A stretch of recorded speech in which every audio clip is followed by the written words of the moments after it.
Good afternoon and welcome to the Cartoon Voice Panel Part 2. I'm all that's left of Mark Evanier. This is my 12th panel of the convention and my final, thank you. And we are going to attempt now. How many people were here for yesterday's panel? Well, these people are going to top yesterday. These people are going to make you forget. You will go out and throw rocks at the people who were on yesterday's panel after you hear these people. Once more, I have prevailed upon 5 brilliantly talented people who make their living with their voices to come up here and share their skills with you. Let me introduce them to you, and then I will be putting them through their paces. We will be doing the same script that you heard here yesterday, and I guarantee you it will sound nothing like it did yesterday. On the far side is a gentleman who, far end is a gentleman who you've heard of, The Family Guy. He was in the movie Ant Bully. He was in Invader Zim. We'll have him tell you more about what he's been doing over the years. Mr. Wally Wingert, ladies and gentlemen.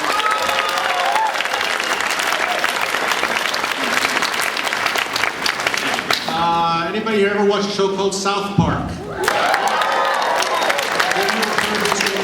Many roles in that show. You've heard her on my notes here is down on the Danny Phantom show. You've heard her on American Dad. You've heard her in tons of video games. This is April Stewart, ladies and gentlemen.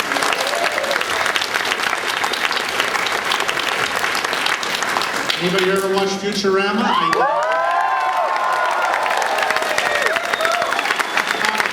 About a third of the cast on that show is this gentleman. This gentleman was both Ren and Stimpy. This is Mr. Billy West.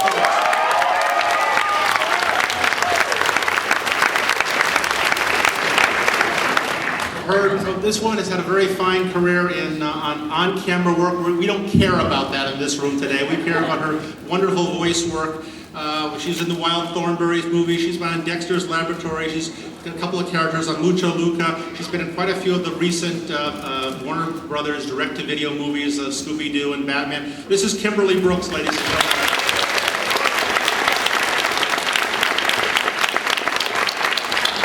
I first became aware of this gentleman's work on a show called Fraggle Rock. Anybody remember Fraggle Rock? Yes.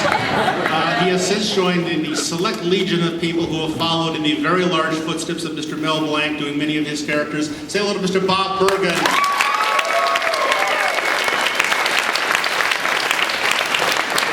All right, I will start with the traditional first question of the voice panel. It's a 2-part question. Number 1. What is the character you have done that most people who meet you make you do? And of course, you have to demonstrate it for us. And the second part of the question is, tell us something you did as a voice performer. And it can be a commercial, it can be a live-action looping job, it can be a cartoon character that most people don't know you did. And when you tell us, we're all going to go, oh, that was him or her. Wally, what's the character that you do most that people make you do for them? It would be Tallest Red from Invader Zim. Welcome, brave Birkin soldiers. Wow, isn't that nice? How about a sandwich? And the one that nobody ever knew was really me was a few years ago in the stores. There was this talking Care Bear, Tenderheart Bear. Yeah, that was my reaction. Hi, I'm Tenderheart Bear.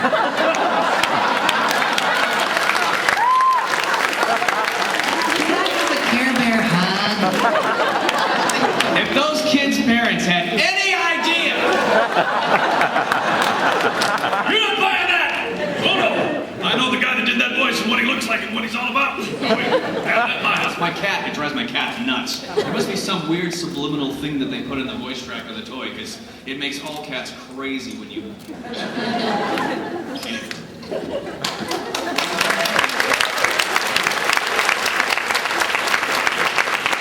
Same question.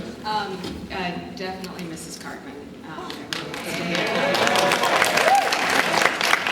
know a certain kitty that's leaving with Mommy tonight.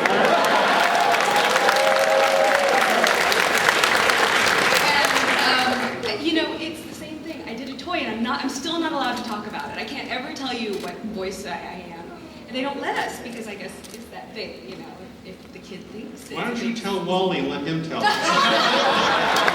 I keep no secrets. But the one, and it's more in the voiceover community, is on American Dad. I did the voice of Salima and Bahir, and Delisle, I'm sure a lot of you know Gray Delisle. She and I have been best friends since college, and we sound a lot alike normally. So everyone was coming up to Gray and going, "That was great. You were so great on that show." And she's like, "It was April." That's the only one that I've got. Okay. Mr. West. I blew my voice out yesterday. I sound like, what's his name, Alec Guinness? No, Alec Baldwin. It's Bear Charles. You scared of Bear Charles. The strangest thing, I don't think you even knew this, but when Disney did the movie Dinosaur, there was a character called Ema, who was done by Della Reese. And they did the video games, and Della didn't want to do any of the merchandising, so they tried all the actresses, I don't know what you call them, voice actresses, to come down and to imitate her. And Rick Dempsey, he's in charge of character voices at Disney. He called up my agent, he says, "I know this is a real stupid thing to ask you, but can we like do Della Reese?" I said, she looks like the lead in Cats, except the costume, she doesn't have that. She just looks like the lead in Cats. And I said, okay, just for a laugh. And I go down there and they give me some lines. And she's yelling for her friend, I guess, Baleen. She goes, "Baleen, honey, I had enough."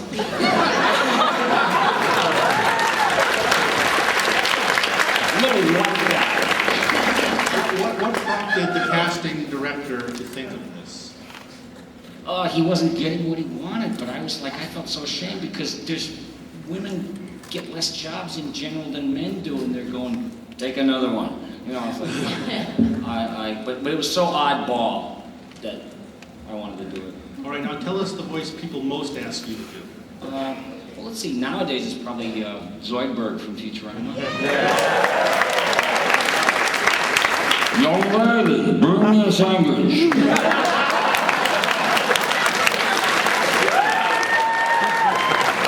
From the dumpster, and leave the maggots on it.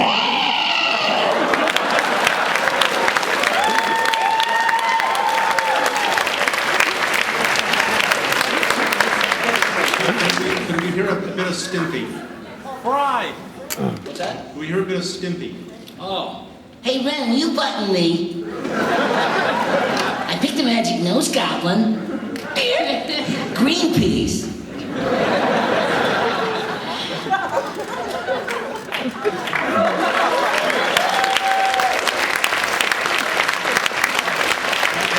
As noted yesterday on this panel by Greg Berger, one of the neat things about these is what a big fan everybody on the panel is of everybody else on the panel. Anyway, Kimberly?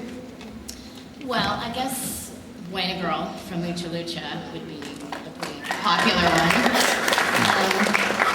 Flea, the Kodamas Wrestling isn't just a book. It's about family, honor, tradition, and most importantly, donuts.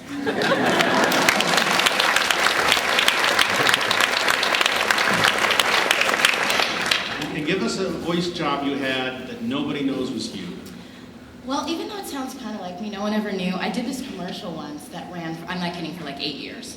And it's a BF Goodrich commercial, and the road flips upside down, and I'm the computer voice. Select road, validating tires, approved.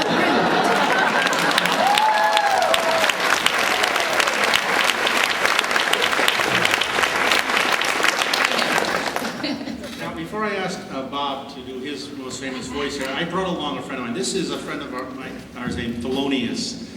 He's a pig, and he wanted to meet his idol. He asked me to bring him here to meet his idol. Would you introduce him to his idol? It's Thelonious.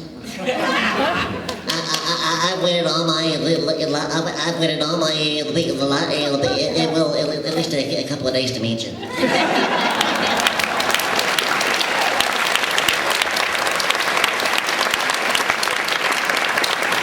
How long have you been Porky? For money? March of 1990. Tell people about Talking to Mel in the old days? I wanted to be Porky since I was a kid, since I was 5 years old, and my mom said, you can't be Porky Pig, you're Jewish. Jewish, so it was okay.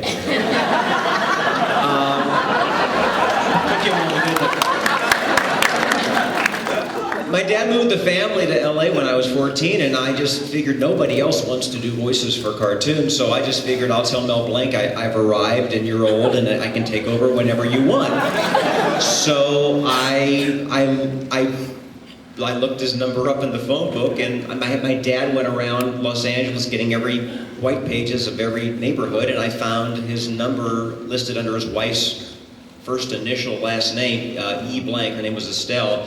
And by the way, I taped the conversation. If you want to hear it, it's on my website.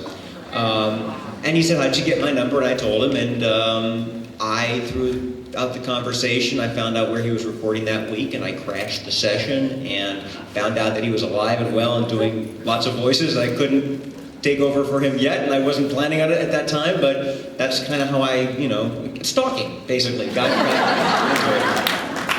I should mention that Bob's website is www.bobbergen.com. I think everybody here has a website with their name in it.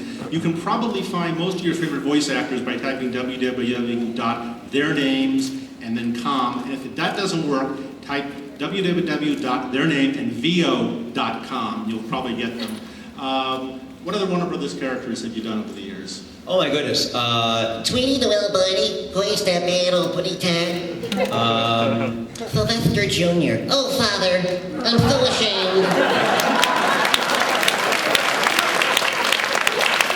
Look, Pop, it's a giant mouse. Go get him. Recently, they've been doing a little bit more with Speedy Gonzalez, which they kind of retired a little bit because he wasn't PC. But I guess he's more PC now, so... Speedy Gonzalez te das más no México. ¡Hola, hombre, hija!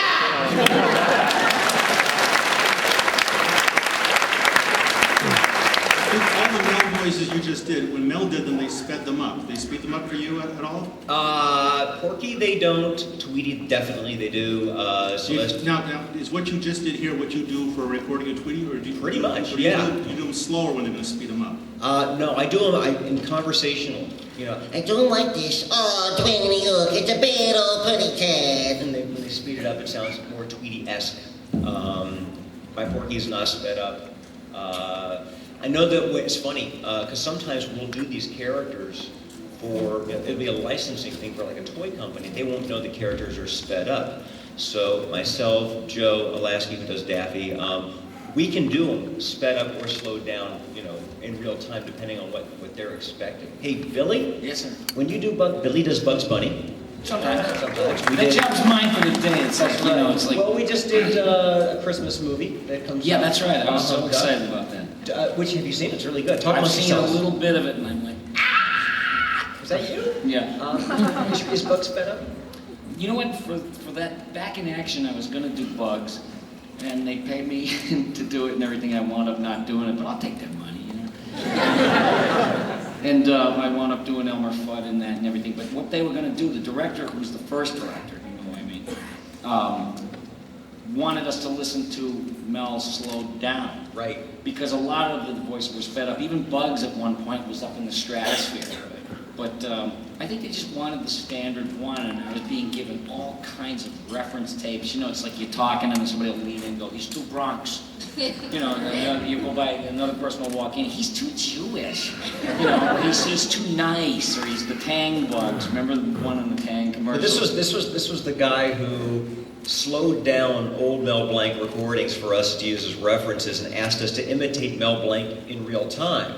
And so I'm trying to do Porky. Mel Blanc's voice was much deeper than mine. He smoked. Yeah. And they used old-fashioned RCA ribbon microphones. I couldn't. I was fired and quit that project on the same day. Isn't it funny how we get fired and then come back? And Yeah, get and fired life again? it does. It comes back. Yeah, one guy apologized to me. We're sorry we had to let you go on that one. I said, I don't give a fat frog's ass who does anything. I'm a journeyman. Right. They pay you that day, you come to work, and you go home. But Bugs was like the original tapes I listened to was, what's up, Doc? You know, in his real voice. And then they'd speed him up. And, And there's a final boy. Mwah, goodbye.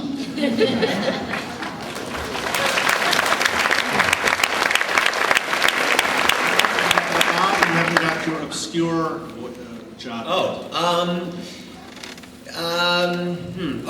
Okay, this is good. The TV version of the movie Basketball Diaries, I'm the voice, well, whenever they take out the dirty words, they have to revoice it for TV. So I'm the voice of Leonardo DiCaprio, but only when he's stoned. They hired another actor to revoice him when he was sober. And they had him in to audition for it, and he didn't get it because his voice had changed too much. All right. I'm going to ask you to do a couple more voices here. April, I think people would like to hear a couple other members of the South Park cast. Could you go through a few of your other ones? Yes, I utilize water for this one. God, you're such a jerk.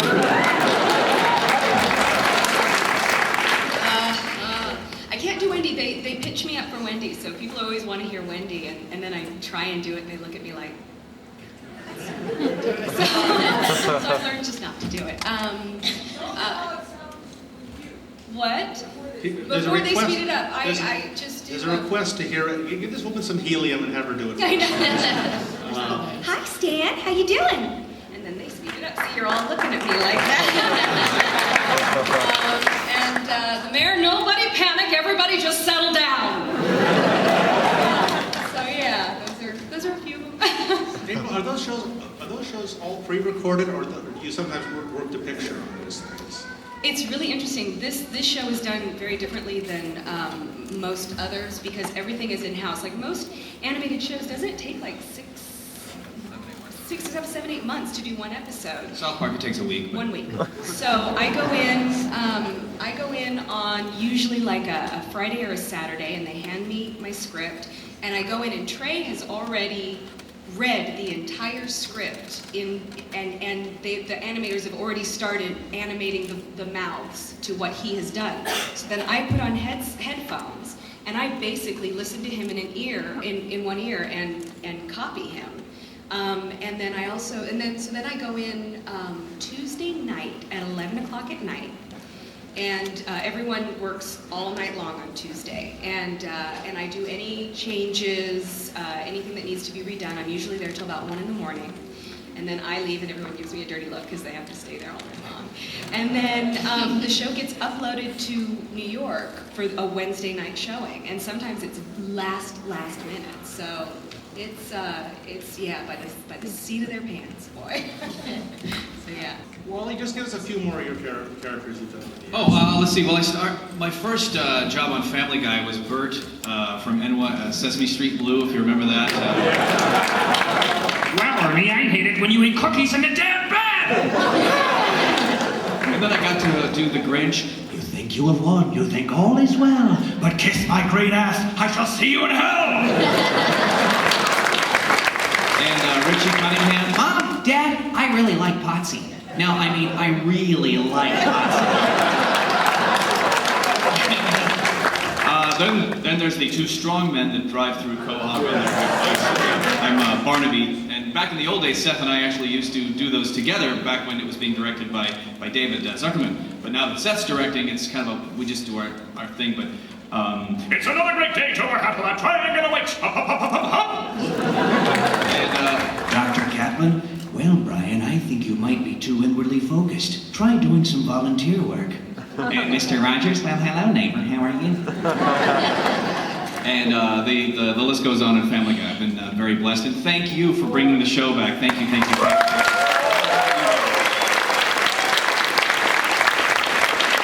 We knew the show was brilliant all the time in the first, second season, and we're like walking around the office with our heads on, going, why is nobody getting the show? And then, of course, the DVDs were released, and then it went on Cartoon Network, and then it was the show that was really responsible for coining the phrase uncanceled. So, and now we're going to work for another 10 years because everybody in town is afraid to cancel it. They don't want to be the next studio executive to cancel Family Guy again and suffer the slings and arrows that happened to the first person. So anyway, but walking around the office now, they have American Dad is very successful.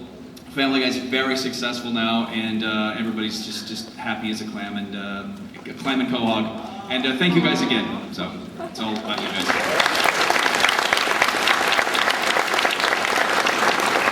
Billy, just give us a couple more of your favorite characters to do. This is the easy part of my job. I'm going to try to really harken back to one of the earliest ones I did, which was Nicktoons. I did Ren and Stimpy, and then they did Rugrats, and then they did a cartoon called Doug. And he was a painfully average 11-and-a-half-year-old. And this is my dog, Porkchop. Oh, wait a minute, here comes that bully Roger Klotz. Yeah, give me the microphone, you loser. If you don't like me, write your congressman.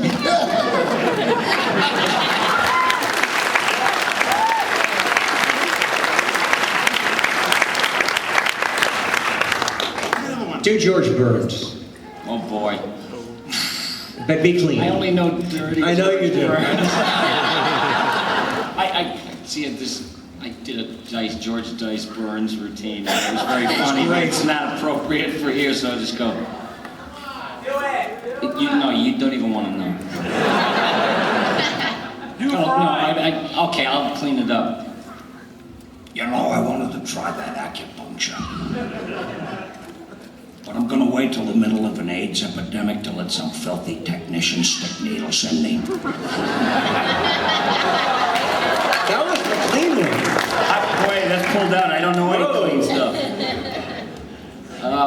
Let's see, what else? Oh, the computerized stuff. Some of the stuff on Futurama was like that. There was this emissary, I think it was based on an episode of Star Trek, where there was this being that was so pure and beautiful and benevolent that you couldn't look at it. And you'd open up the hatch and there'd be this whole pile of lights that would blind you and make you crazy if you looked at it. So this ball of light creature was going around bar hopping looking for a female companion. And there's like this little ball of sparkling little lights that sits up next to Leo, and he goes, "Hi, how you doing?"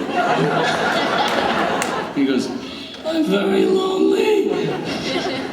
I hope someday my phone will ring." And the other one's like, "Good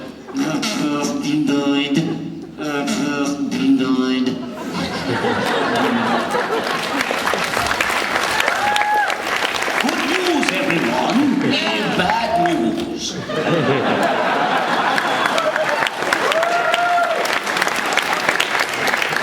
This is Zach Brannigan, master of time, space, and everything else in between. Oh yeah, and winner of this year's Modesty Award. Ms. Brooks, would you favor us with a few? What did Batwoman? I didn't see. What did Batwoman sound like in the Well, she played Batman's love interest, Kathy Duquesne, and but he didn't know she was really Batwoman. She was a bad Batwoman. She wasn't a good Batwoman. She kind of sounded like me, actually. Well, Batman, am I that forgettable? I thought I'd stop by so we could paint the town red. She sounded a little sexy version. There are people here who paid $19.95 a minute.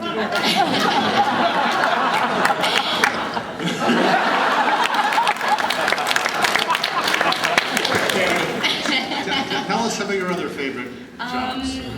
I was Tally in the Wild Thornberrys movie, a little cheetah cub that got kidnapped. Cool, you want to race? I'm really fast now.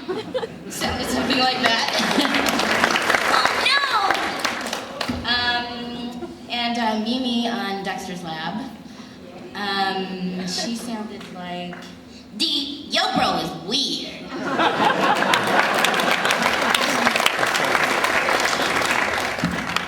Also on Mucha Lucha, I do Snoopy. I don't know how many people watch that show. I love Mucha Lucha.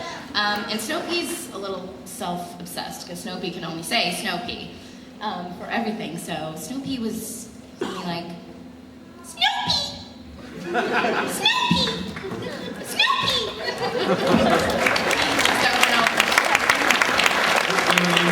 Do they make you do this over and over again, or they just record it once and Mel Blanc, when he did Captain Caveman, when Captain Caveman would yell Captain Caveman, he yelled it once and they just edited it in every episode. You know what? And this is WB. No, they didn't get that memo because they felt that there was different ways of saying Snoopy depending on the situation. So if Snoopy was scared, it'd be like Snoopy, and if Snoopy was happy, Snoopy. So. The greatest voice gig of all time, a man named Ted Cassidy. You may remember he played Lurch of the Addams Family. He played Godzilla. When he did the Godzilla cartoon show, he did all the roars for Godzilla. And then he passed away, and the show was renewed for another season. So they ran around, they auditioned people to do sound-alike roars, and they auditioned for like 3 weeks before somebody figured out, we've got 3 hours of Ted Cassidy roaring. So they just edited him. He did the first posthumous voice job in the business. Executives. That's right. And think of the people who auditioned and got beaten out by a dead guy.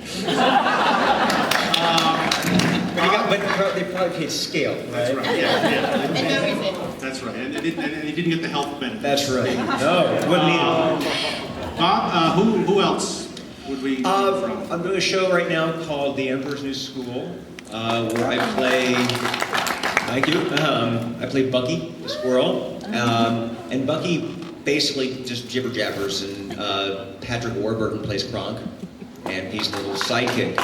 So Kronk will say squeak, squeak, and squeak, squeak, and Bucky will say, A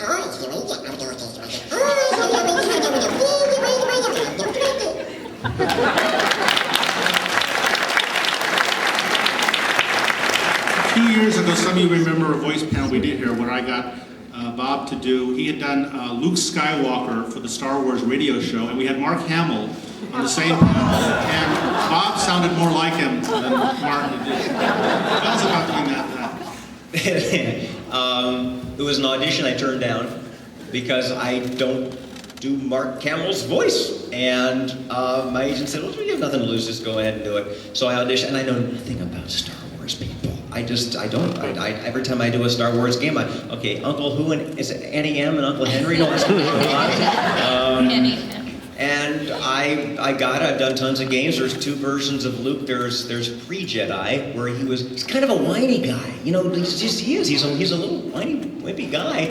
And then he gets this Force thing, and he becomes Jedi Luke. I feel the Force. I once got, when I first started doing these games, I got memos from George Lucas that he could tell by the way I said, "May the Force be with you," that I didn't believe in the Force.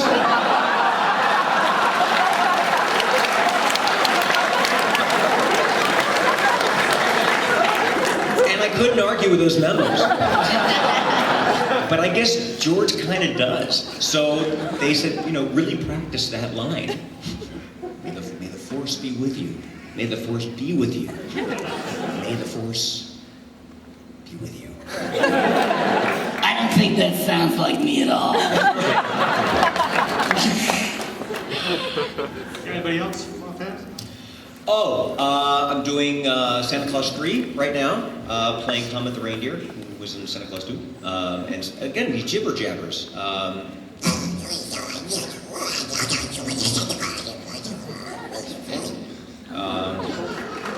Thank you. Interesting story about Bucky.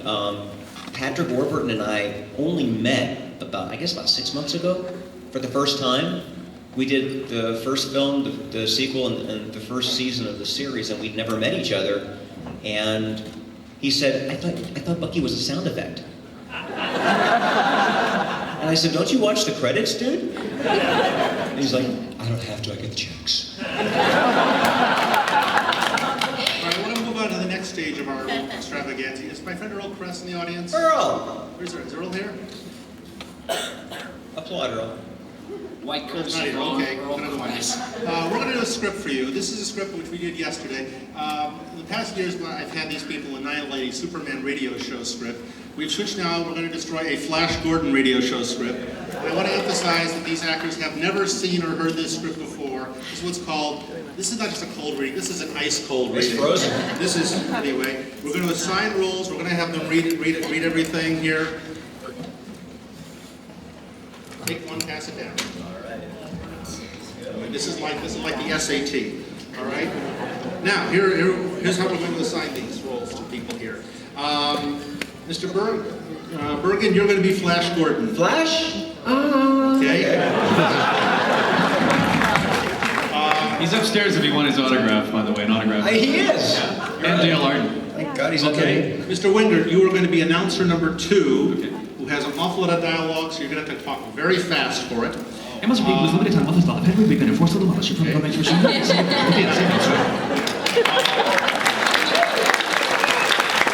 Fast enough for you. Okay, April, you're going to be Dale, who is like a mid-20s good girl heroine with a lot of idealism in her voice. Kimberly, you're going to be Aura, who is the sluttier woman in this. Again with the typecasting. And guess what inspired me for that? Batwoman. Billy, you were going to be everybody else. I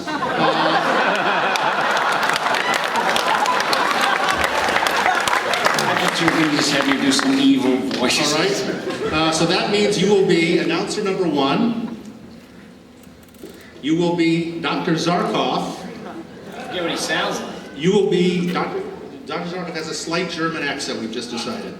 You will be slave number 1, who talks to Dr. Zarkov for a while, so you will probably get a hernia. But he talks to Ming. You're also Ming the Merciless. Moment.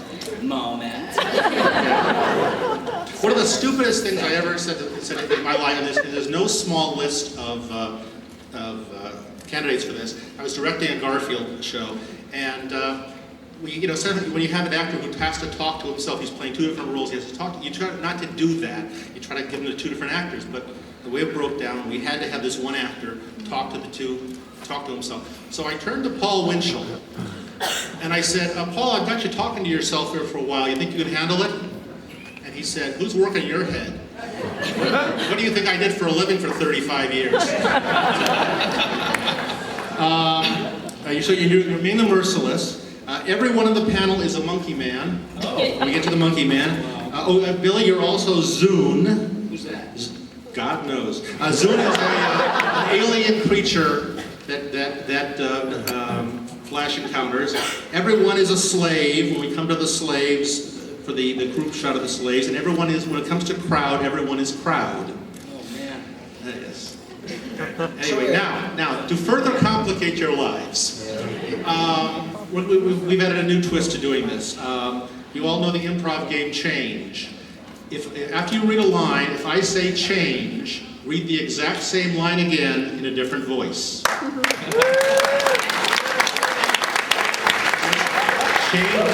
Read the same line again in a different voice. Then when that character speaks again, go back to the first voice you had. Are we getting paid for this? Yeah. Explain that again. Okay. When I say, you read a line, I say the word change. When I say that, and when that character speaks again, if that character speaks again, you go back to the original voice. Gotcha. All right? I'm being paid good money by Joel Askin to kill you all off today. And I think he would, too. That's right. All right, now please, let me remind you that these people have not been able to read this script ahead. They do not know what they're about to read here, so any stumble. Like yesterday, it was amazing how few stumbles there were. Not to put the pressure on you. Nice to know. All right? No pressure or anything. Mr. West, you have the first line. Okay. Is there a penalty for stumbling over words?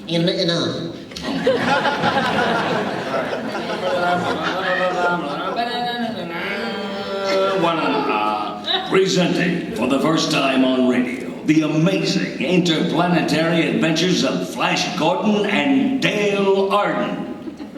Racing high above the Earth, comfortably seated in a giant airliner, Flash Gordon, internationally famous athlete, looks admiringly across the aisle at Dale Arden.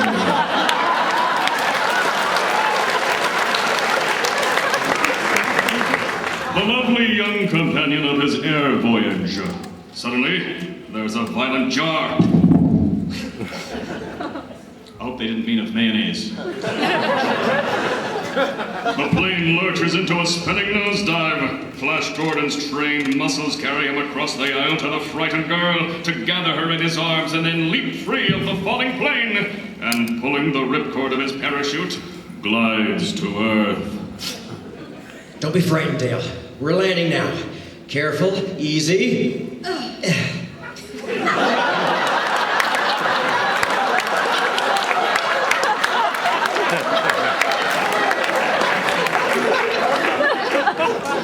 Was it good for you two, Dale? You were wrong about the typecasting. Are you all right, Dale? Yes. Good. Oh, look, Flash. There's a large steel door. It's closing. Why, that's the laboratory of the great scientist, Dr. Hans Zarkov. He's coming this way.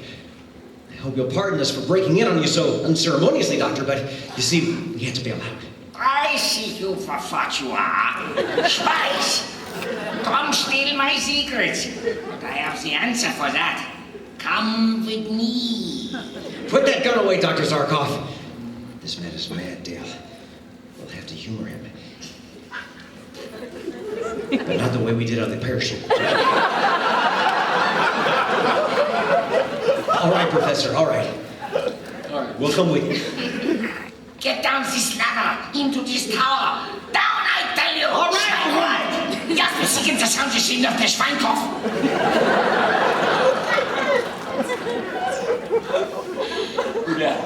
All right, all right, all right, all right. There now.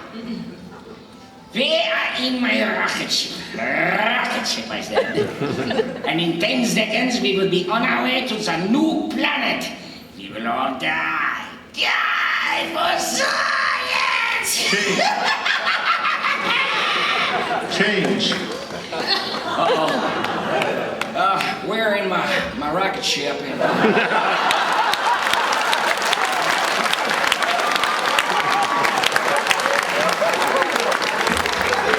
And in 10 seconds, we're going to be on our way to the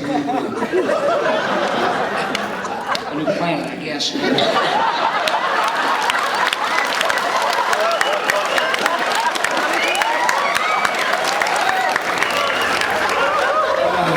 We will all die.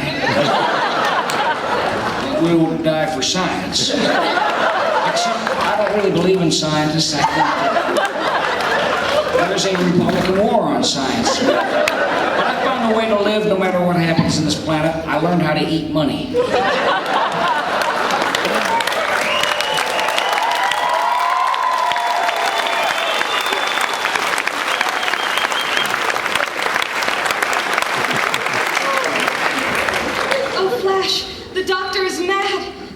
Ship's breaking away from Earth with the speed of light, right into the path of the new planet. Change. Oh, Flash, the doctor's mad. This rocket ship is breaking away from the Earth with the speed of light, right into the path of the new planet. Hold tight, Dale. We'll escape somewhere. To the new planet. We three will save the Earth. Dr. Zarkov, there's still time to swing your rocket ship out of the path of the new planet. Change. Dr. Zarkov, there is still time to swing your rocket ship out of the path of the new planet. Sorry. The planet. All right. Uranus. No.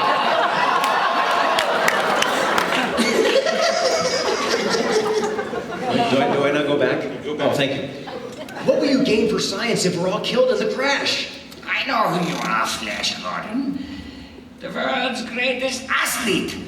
Athlete?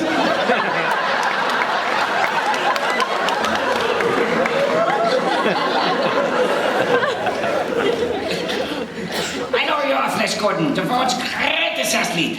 But your trained strength will not save you. Only my mind, the mind of Zarkov, the scientist can save you. You save any human soul upon the Earth, can you do it? The turbo drive. He's reaching for the controls. Stand aside, Dr. Zarkov. Feel it! Oh, I do. The gravitation pull of the new planet. We crash in 5 seconds. Change. Change. Okay, wait. freaking feel it. The gravitational pull of the new planet. This is the last Sunday dinner I ever have on this rocket ship. We crash in 5 seconds, Meadow. Crash sound effect. Boom. Echo. The rocket ship. Take 2. The rocket ship hits the planet. Dr. Zarkov and Dale are thrown from the rocket ship unconscious. Flash is thrown clear of the wreckage and lands on his feet uninjured. He rushes to the side of the unconscious girl, picks her up, and starts to carry her toward the distant towers of a city on this weird new planet. Suddenly, strange soldiers armed with ray guns appear. Ray guns? Sorry, you didn't say change. I heard change in my head. And capturing Dale and Flash forced them to come with them to the throne room of Ming the Merciless, Emperor of Mungo, and Supreme Ruler of the Universe. Oh, thou indulgent Ming. Most merciless Majesty of Mongo. Supreme Ruler of all the peoples of the new Ning. My slaves salute thee. Good Ning shall want the earth people. Thy slaves obey, O Ming the merciless. Throw him to the red monkey man in the arena. Wait, skip the line. Oh, did I? Sorry. Get your hands off me, you skip a line! I'm no slave. I'll meet your emperor as a free man and an equal. Throw him to the red monkey man in the arena. But there is no freedom, Earthman.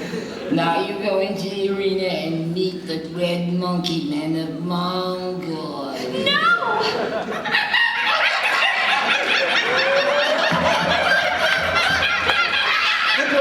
Emperor Ming, I will show you that I am a free man from Earth.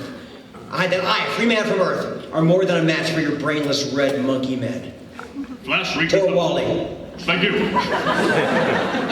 Flash reaches the bottom step leading to the arena. He leaps and swings at the nearest red monkey man, then grasping the fallen man beast under the armpit, Flash whirls him around in a flail, knocking the others in all directions. In the midst of the confusion, Princess Aura, the beautiful young daughter of Emperor Ming, calls to Flash. Quick, brave Earthman. This way. Here to my balcony. Flash leaps to the royal balcony and joins the gorgeously jeweled princess, who wouldn't, who commands the slaves to keep back while she takes Flash through a secret door and into a passage leading to a private elevator where she reveals she's a man.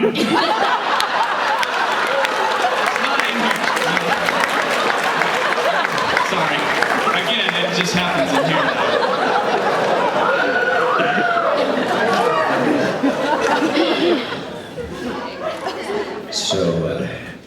So who are you? Beautiful maiden. Me? Yeah. I'm the Princess Aura. Ooh. Only daughter of Ming the Merciless. Change. Cool, I am the Princess Aura, only daughter of Ming the Merciless. Princess, I owe you my life. You are a brave and handsome and strong man. You must not end so young. I've never seen anyone like you, Earthman. Well, where I come from, Princess, there are many stronger men and I hate this line. There are many stronger men and better looking, okay? Change.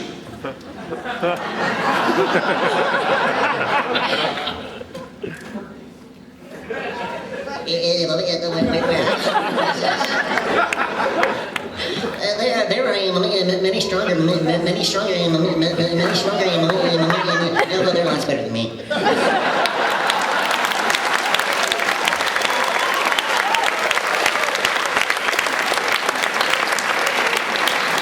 Oh, just get in the rocket car. But Princess, I hardly know you. Hurry! Okay.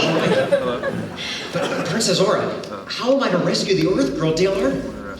That is why you are in my private rocket car, Earthman. It's private. What do you mean? Dale Arden can never be rescued by you. And you, Earthman? Yeah? You shall love me or die. Change. Oh my god. Dale Arden can like totally never be rescued by you. And you, Earthman, you shall like totally love me or you're like so gonna die.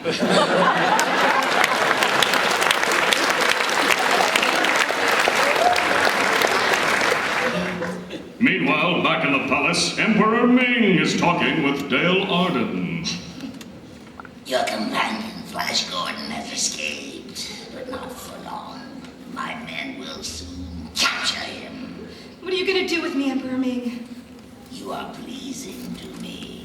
When you will become my wife. Never! Change.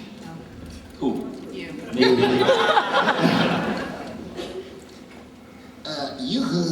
You are pleasing to me. One, you will become part of my wife. You will become my wife. Never! I don't love you. We men of Mongo have no human traits, no love, no mercy, no kindness. Whatever you love me, whether you love me or not makes no difference. You shall become my wife as soon as the ceremony can be arranged. Your Majesty, look into this phasograph. Our city is being bombarded by the space gyros of the Lion Men. The Lion Men ordered the entire space fleet to the attack. In the terrific battle which takes place between Emperor Ming's space fleet and the gyros of the Lion Men, put 'em up. The attacking gyros are driven up. The rocket ship in which Flash Gordon had been held captive is destroyed and Flash is thrown to the ground unconscious. Hasn't this happened before in this thing? He's always landing on the ground. I digress. He opens his eyes to find himself staring into the great bearded face of Zune, Prince of the Lion Men. Change. There's like this big battle and stuff.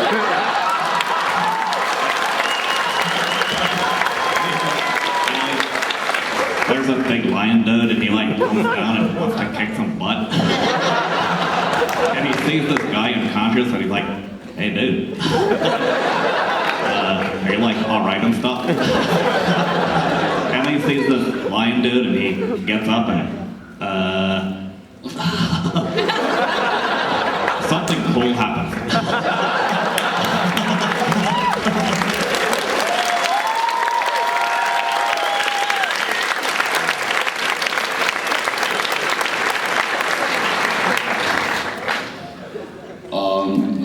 Who art thou? Speak. Answer me before I cleave thy body into like pieces. Art thou a new kind of soldier of Ming the Merciless? I am the sworn enemy of that. You know that guy that's really bad? I'm the sworn enemy of that fiend Emperor Ming of Mongo. He has captured a girl who is from the earth, like myself. I live only to rescue her. An Earthman, thou sayest? Yes, sir. Wait a minute. What page are we on? We're on page 5. We will return to you after this brief commercial announcement. Wait a minute. Did you find it? Zune, okay. And now back to Flash Gordon.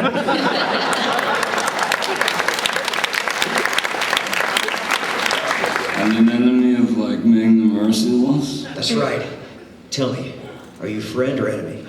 I am Zune, Prince of Lion Men, hereditary enemies of the men of Manga. If thou would accept me as thy friend, Earthman, I will gladly join thee against Ming the Merciless. Change. I am Zune! I'm a Prince of the Lion Men. Yeah, like I believe that. We are hereditary enemies of the men of Mongo!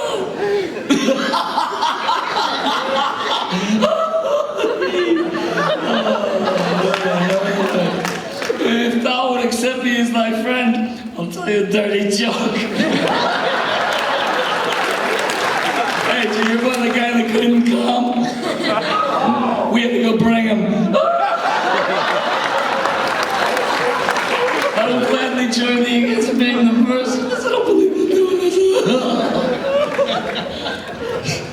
raised my hand on it.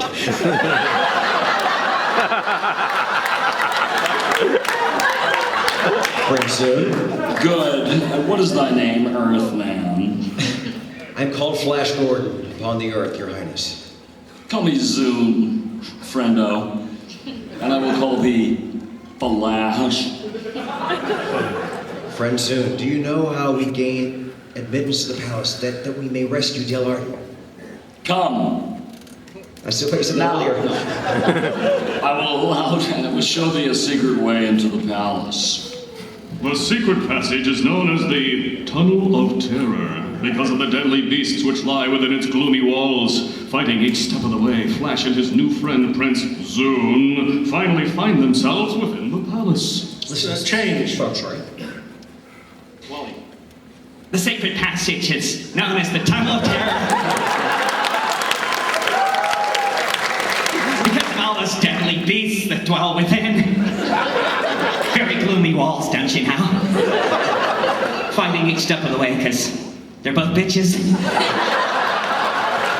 Flash and his new friend, the muscly Prince Zoon, finally find themselves within the palace.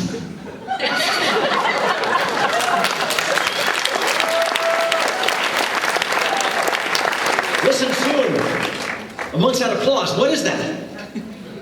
By the great god Pao, it is the royal wedding procession. Ming, like the Merciless, is taking another ride. Long live Ming the Merciless! We're all slaves, damn it, read the line! Zoon, save yourself! I'm going to rescue the Earth friend. Hi, Zoon. I'm going to go rescue the Earth friend, Dale Arden. She's being forced into a marriage with Ming the Merciless. Prince Zoon of the Lion Men does not save himself at the expense of his friends. If thou must die, I will die fighting with thee. Dale! This way, Dale!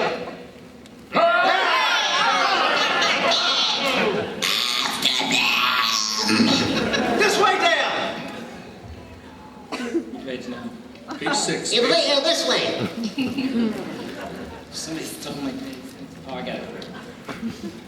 Down this passage, Earthling, and as fast as thou canst run. Quick, you. Swarming up the altar steps. Help me topple the giant idol statue over on them. Now. 1, 2, 3! With a grinding crash, Crash. the giant idol topples over on the onrushing soldiers of Ming the Merciless, killing those in front and throwing into confusion the whole company. Flash Gordon and Prince Zoon with Dale between them dash into the secret passage beneath the idol. The way becomes steeper. They slip and fall down, down, down, down. 100 feet or more into a whirling underground river, they're swept along a raging current and over falls into a lake.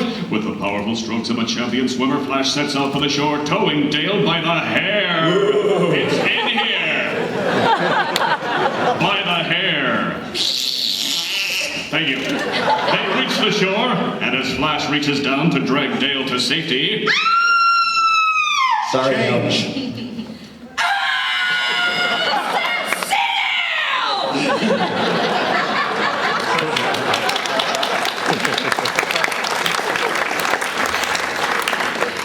She disappears beneath the calm surface of the lake, clutched in like two powerful green scaly arms. With no thought of his own safety, Flash Gordon dives to Dale's rescue and finds an adventure stranger than any which has gone before.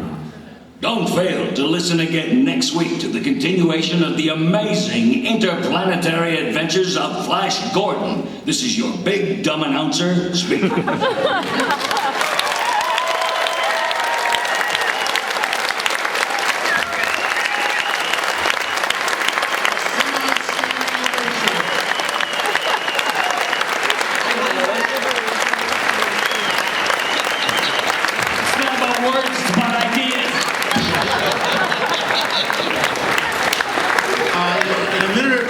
Taking questions from the audience, but one of the first questions people always ask, I'm going to ask the panel here now, is, hey, I can do funny voices.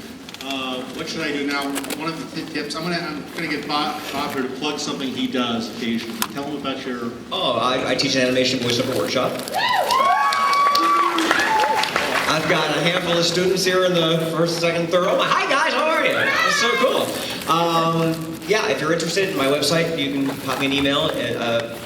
If you're interested in doing voices for cartoons, and everybody says what a great voice you have, everybody's got a great voice. I mean, everybody in this room right now, I can tell you, has a great voice. There are good actors and bad actors. You want to make sure you're a good, solid actor before taking a voiceover class because you'll be spinning your wheels. So my advice is study acting, study improv, and study voiceover. And thank you, I appreciate that. Yeah. Okay. Let's say no more people in the line. We're not going to get to everybody as it is. Advice to wannabe voice actors. What advice have you got for people who want to do what you do? Well, believe in yourself, because that's how you sell it. If you believe it, they'll believe it. Study, listen to other actors, and you just have to invest time in it, and then the payoff is big. Wow. Advice for young voice actors. Keep trying. Don't let anybody, I never listened to anything anybody told me. Said, well, you're really not suited because your voice is so plain vanilla, and I have sort of, every now and then. And I laugh, today, but I think about it, and it's like, now there's so much media out there. There's going to be probably like 1,500 channels next week. And they're always looking for voice people. Unfortunately, the celebrities might beat us to it, but, yeah, I know. $20 million, Cameron Diaz. But there's nothing but... But we're not bitter, are we, Billy? What's that? We're not bitter. Yeah. No. I don't care what I appear like. I do voices for a living, I could be sitting there naked with a tinfoil hat on for all No, and there is unlimited internet with creative people that are creating characters every day. So you want to be an artisan. You want to change up. You want to physically escape the sound of your own voice. Unlike Will Smith, who's Clam, I'm Will Smith, I'm Clam, I'm Will Smith, I'm a palm tree, I'm Will Smith, I'm a taxi cab, I'm Will Smith.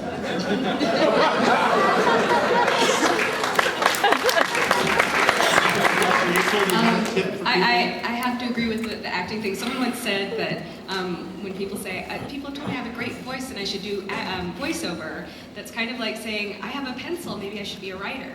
It's acting. It's really studying the acting part of it. And then the most important thing, I think, is don't listen to any negativity in this business. If you get in a room with people that are going, there are so many people, you can't get a job, and walk out of the room and believe in yourself. Like Kimberly said, if you just set your mind and you say, I'm going to do this, and it's as simple as that, and you have to believe it. I think your chances are better. Don't buy into the negativity. It's a small community, but I think there's enough work to go around. So, yeah, that's what I gotta say. Wally, are you doing workshops these days? No, but Bob's workshop is terrific. That's definitely one of the best in town. It strikes me funny when I watch actors work in situations of animation and group stuff, how we have trained ourselves to talk all of our lives, but we haven't really trained ourselves to listen that well. Half of voiceover is, see, he just had an aha moment. So he actually didn't hear you. Either that or he had something bad to eat for lunch. So everybody better move back. It's really half about using your voice and half about listening. You have to listen to direction and what the direction is saying and what the director is asking you to do and being able to produce those results for them. Otherwise, you're going to be there basically all day. So yes, train your voice, teach yourself how to talk right in all these funny different voices, but also train yourself how to listen and be able to deliver to the director what they're asking for. So it's a 50-50 kind of thing. So. Yeah. Before we get to questions, I want to mention 5 names which should be said here. One of them was already mentioned, Mel Blanc. The man who invented the kind of voice acting that was done here. He wasn't the first voice actor, but everybody who came after him was going into the field that he developed. Another great voice actor who should be mentioned is a man named Dawes Butler, who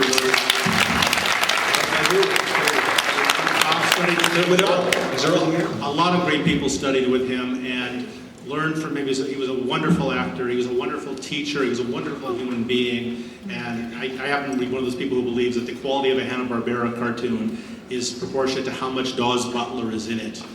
and the other person who worked with him, a man named Don Messick, who amazing talents. He didn't do as many star roles as Dawes did, but he worked constantly through his career because he was phenomenal. Another person who fortunately is still with us, June Foray. I am currently assisting June with her autobiography, and next year we're going to have her down here and she'll be signing them, and you will want to get in the line very early because you'll want a copy of June's. Last person I want to mention is a friend of mine who we lost about 3 weeks ago who died, a man named Lenny Weinrib, who was the voice of H.R. Puppets in many characters of Hanna-Barbera. And if you were here yesterday, you heard a nice story that Michael Bell, I forget who was, told about how Lenny got him one of his first jobs because he was a very generous man. The voiceover community is enormously generous. I can't tell you the number of times I've tried to hire someone for a cartoon job and they say, hey, you know, I could do that, but I got a friend who needs to make his SAG health insurance. Why don't you see if you can use him for it instead? People give away jobs all the time. There's about 15 people in this business now who probably owe their careers to Frank Welker's leftovers. Frank recommends people all the time for things. Yeah, anyway. What? I love Frank. Yes, anyway.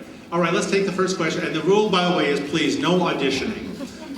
Give us your question, please. Hi, first off, you all have an amazing talent. Thank you for doing what you're doing. Thank you. Honorable Billy West, what can you tell us about the up-and-coming Futurama? Can I tell you about it? Yeah.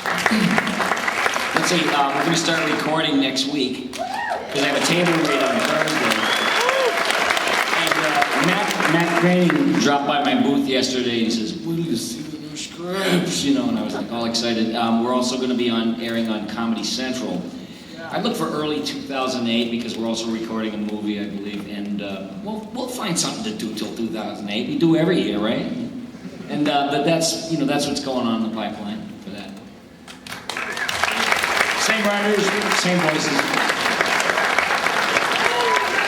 Next person, please, line. Hi. First, I'd like to say you guys have the coolest job in the world. I commend you. You guys are great. You answered my other question, but I was actually going to ask Mr. Billy West, if it wasn't too much to ask for, can you do the line for me from Futurama? Oh, okay. Ask me, say something like to me, "Hey Fry, I heard beer makes you stupid." Okay. Hey Fry, I hear beer makes you stupid. No, it doesn't.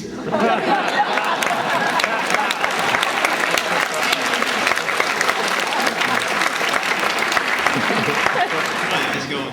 I was wondering, what popular video games have you been in that people might not know about, or like, what has been your most successful work in the industry? Video games. Name some video games you people were in. Maximo. I was the voice of Maximo. There's a new one coming out, Desperate Housewives. Oh my God. You gotta get this, folks. This is gonna be great. I'm the player's husband. So the player plays a desperate housewife, and there's all kinds of scenarios. It's a little bit like Sims, from what I'm understanding. And it's just my own voice. I'm like, "Hey, honey, I'm home." But the other day it was weird, right, Andrea? We were like recording the final of the 3 sessions, and it was filled with like 5 guys and Andrea in this room. And then came like the sexies. "Oh, baby, I sure want to make mad, passionate love to you." And I stopped and I said, thank God Andrea's here, because this would just be weird, a bunch of 6 guys. Somebody comes in with a no, it's like, "Oh, how about those Dodgers?" Yeah. Anyway, why don't you put on something lacy for me? Check that out. Video games have, really saved a lot of us. When cartoons are kind of, there's those video games that are amazing, right? All the video games I'm in, I'm not allowed to talk about my characters because they haven't been released yet. The Marvel Ultimate Alliance. I'm a character in that. I can't tell you who it is. They haven't been released yet. And 2 of the Final Fantasies, the Dirge of Cerberus. I can't tell you who I am in that because that hasn't been released. And another Final Fantasy, which I don't remember. There's 12 and there's 7. Those are the 2. And Knights of the Old Republic. I did like 24 voices in that.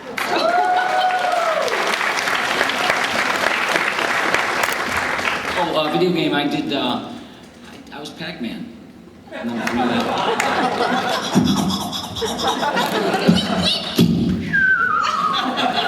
No, I did a thing called Gabriel Knight. I think that was the first one I ever did. I don't remember who I did though. I really have done a lot of them, and the people are very creative. So, you know, I love doing more video games. I'll just, you know, I'll do any kind of video game because I love it.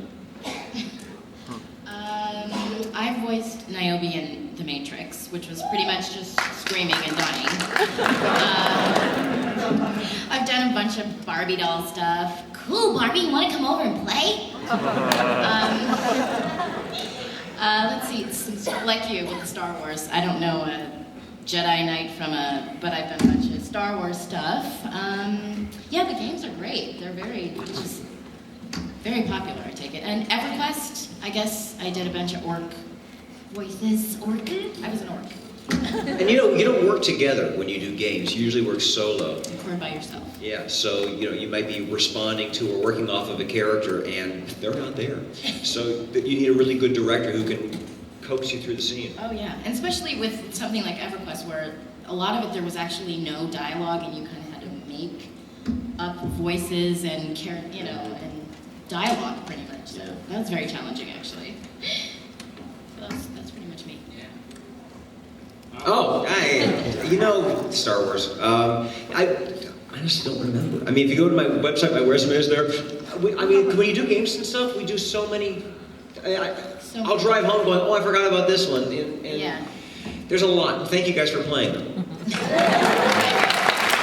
Can you ask for a little less screaming? Yeah, less dying. Yeah. I understand that. They'll have a line that'll say, we need the 2,000-foot fall scream. And then the next one is the 1,500-foot fall scream. I'm like, can you shave off 500 feet from the last take? No, you have to continue screaming. Yeah, straight through. Let's take another question, and let me apologize. The last 5 or 6 people in line, we're not going to get to you. We got a time limit here. Yes, please. This is a little bit more toward Billy, but anybody else is free to answer to it as well. Billy, you get so many parts. You just get hired. And even in Futurama alone, you just play so many people. And it's like that with everything else you get hired in. What do you do when you're in that situation where you just like hit the wall for a new voice, or you just don't know where you're going to go with a character? Sometimes stuff you come up with isn't all that great, but it helps being in a hit show, and all of a sudden everybody's just nuts over anything you do. And I'm like all the rest of us when we first came to Hollywood. I don't know if there's a native Angeline right there. Yeah. Well, when I first came there, I said, oh, I guess the idea is you want to be flavor of the month 12 months a year. But it's impossible. I feel very grateful that I have anything to do with my life. Otherwise, I'd be wearing a paper hat and shredding lettuce because I didn't go to college. So I feel nothing but fortunate. You know, whatever's happening. Believe me, I'm so grateful about it. Next question, please. Thank you. I just want to say, I came here for Billy West, and then I found out I'm a huge fan of everybody else that was There you sitting go. here. Thank you.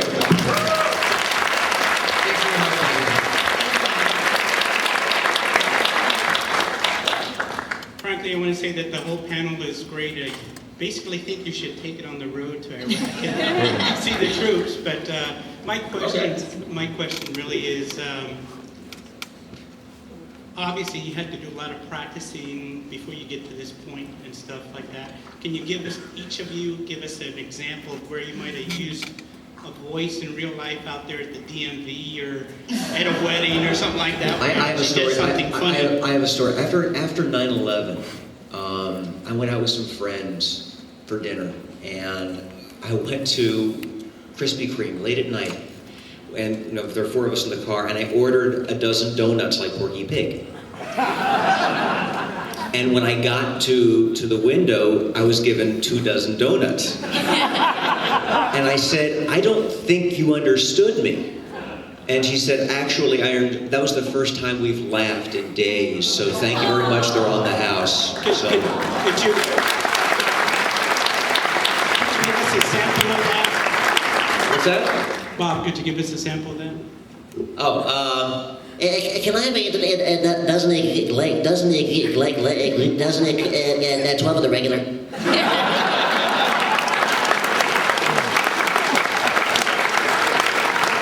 How about the rest of the panel? I'm a follower of the Church of Andy Kaufman. Yes, he is. So I'm always going into weird characters. Sometimes Andy, sometimes other people. Oh, I'm going to Tony Clifton. How you doing? I'm going to say anything. I'm going to come and say anything. Small jerk came here to say me, right? But sometimes it's the other day we were on the elevator and I was doing this charming guy. And it's like, oh, the hair's working today, it's working. So we're on the elevator in the Hilton, we're pressing buttons. Oh, let's go down here. Oh, hello, good morning. Good night. So occasionally just you do it. It's fun to watch people do it. Disneyland. Where is the parade? Electrical parade? Sir, it's right on Main Street. The parade down the Main Street. It's hilarious. And then they turn around and try it. You gotta try it. It's what Andy Kaufman called the theater of life. Next question, please. Thank you.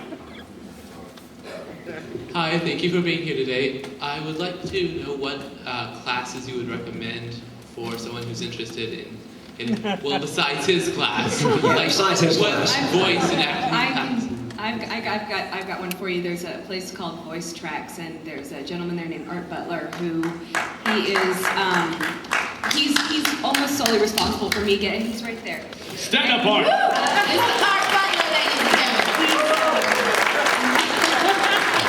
He's got his cards.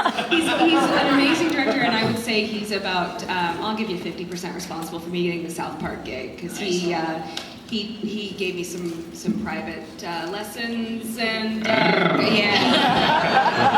I bet you did, baby. Anyway, Voice Tracks West in Studio City. He was an amazing teacher. Ginny McSwain, Andrea Romano, Susan Blue. Cynthia Sanchez, Charlie Adler, Chris Zimmerman. There's some wonderful teachers. Get the voiceover resource guide, or called the VORG. It's the Bible to the voiceover industry. Voiceoverresourceguide.com. You'll see every teacher, every demo producer in Los Angeles for voiceover. One of the things that helps a lot, you can hear most people's voiceover demos online if you know where to look. Go to some of the voiceover agency sites. Their sites, most of them have their demos on them. Voice Bank. Very helpful. Voice Bank, yes, very helpful. If you want to hear a fabulous demo, go to neilross.com. Neil has one of the most amazing, and CoreyBurton.com also. Corey has. Yeah, Corey! So that will tell you what you're up against if you get into the business. Anyway, yes, next question, please. Hi, I'd like to recommend Bob's class. Thank you, Robert. I owe you 10. Okay, thanks. I just had a question professionally. If you have an audition or a performance one day and you wake up and your voice sounds like this, what do you do? I have a great story about that. Oh, good. Because, you know, like I said, South Park is done in 1 week, Right. so you can't lose your voice. But when we came back for season 10, I had a sinus infection and no voice whatsoever. And the look on Matt and Trey's face was just shocking. It was just like, is this going to be okay in a day? So I had to go to the doctor, and you go to a special voice doctor, and you get shots everywhere. They give you shots of cortisone, and they give you pills and things to spray. We walk into a doctor and say, I'm a voice. April, can I just tell you the same thing? Yeah. I did I think it was season 3 of Futurama, I was working with one vocal cord. The other one, you remember those rotten flus that took 45 days to get over? That was it. This thing, my other vocal cord crawled up into itself and was like this. You know, they're supposed to be like this, or actually like this, or whatever, but one of them was like that. And I was doing the voices, and I was, that sweat, all of a sudden it's like, oh God, why do these sicknesses have to hit you right where you live? And I just came in, and everyone's been sick here. You have to find some demonic place in your throat to produce the same sound and simulate it, and it's real hard to do. But I went through the season, but like you said, tons of shots and inhalers, and I was on everything but a skateboard after that. I was the first Hair Jordan commercial we did with Michael Jordan and the Looney Tunes characters. I had laryngitis. And Porky had one line at the end of the commercial, which was, "That's my line." I couldn't do it. So they held auditions about 2 weeks later to find a new Porky Pig, because they thought I lost the ability to do it. So I auditioned again under an assumed name, and I booked it.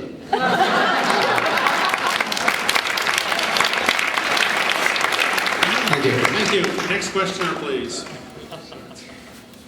I was wondering if you guys have any favorite nameless characters. It's like there's just some guy, one line in one scene, and it just stands out in your mind for some reason.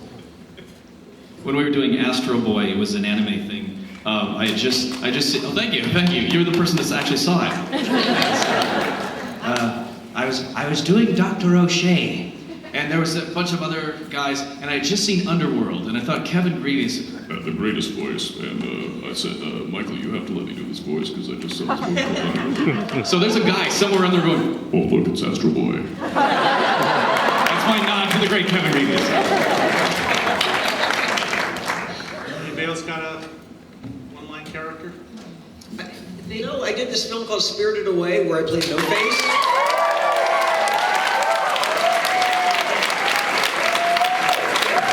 And throughout most of the picture, he just walks around, and I just go, yeah, I did, So, I mean, and you too can do that, people. Next question, please. Thank you. My question's for Billy West. I was just kind of curious. You do one of the best Larry Fine from the Three Stooges impersonations I've ever heard. And out of curiosity, did you do any of the cartoon series? Which ones? Three Stooges. Oh man, I ain't that old. I'm 55 years old, and I get the body of a 16-year-old in the trunk of my car. Larry Fine, I watched the Stooges. I was a total Stooge mental case. You know, it's like every morning before school in the late 1950s, I would sit there glued to this thing, and my mother would come in and say, "How can you stand those horrible men?" I said, "Ma, they're funny." She said, "They're not funny. They're just hurting each other." I said, "Well, so what? That's funny." You know, and I didn't grow up to burn down my own house. I mean, I was raised with violence, and you know, I never, hammered someone's head in with anything. But Larry Fine was the peripheral one in the Stooges. To me, he was like the Keith Richard of the Stooges. You know, they wouldn't have been anything without him, really. And there'd be Moe doing his business, you know, and then Curly you always knew, and Moe would be hitting, but you never was focusing on what Larry was doing. And he was just chewing up scenery. He'd be like, you know, and then the little that he said fractured me, like on a molecular level. You know, he'd go, "Hey Mo, I broke your Pesach dishes." "Why, you idiot? This is the meat, this is the dairy." "Hey, you missed one." "No, I didn't. Zakon."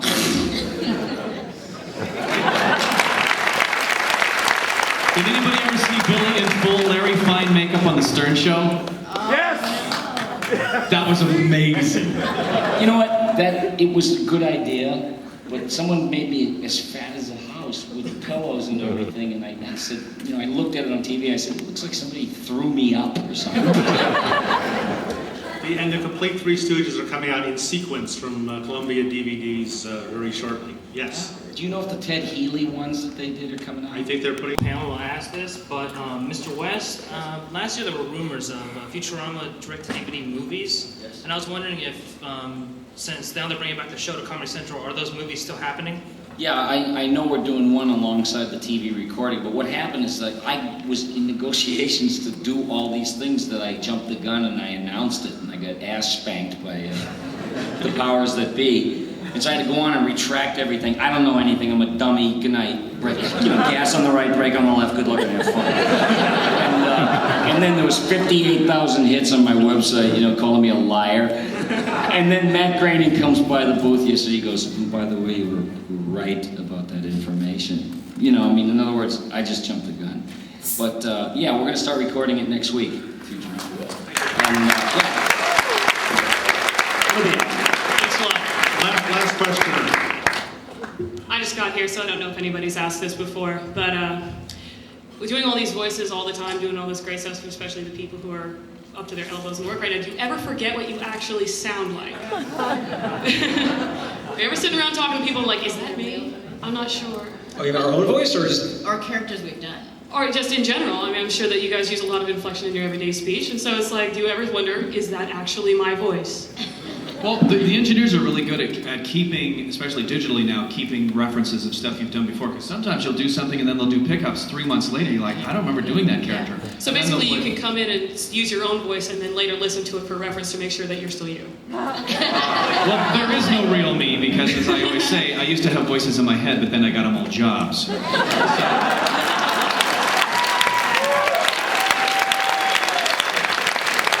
this is a character. It's just one that I feel the most most comfortable in doing so. How about you? Let's see.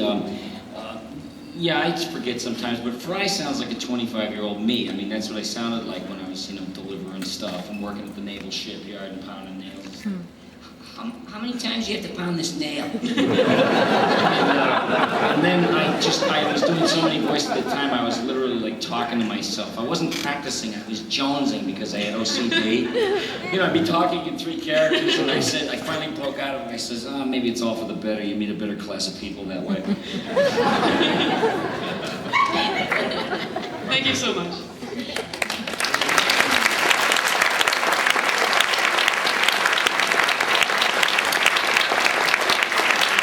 We have to get out of here. Would you join me in thanking Mr. Wally Wingerling?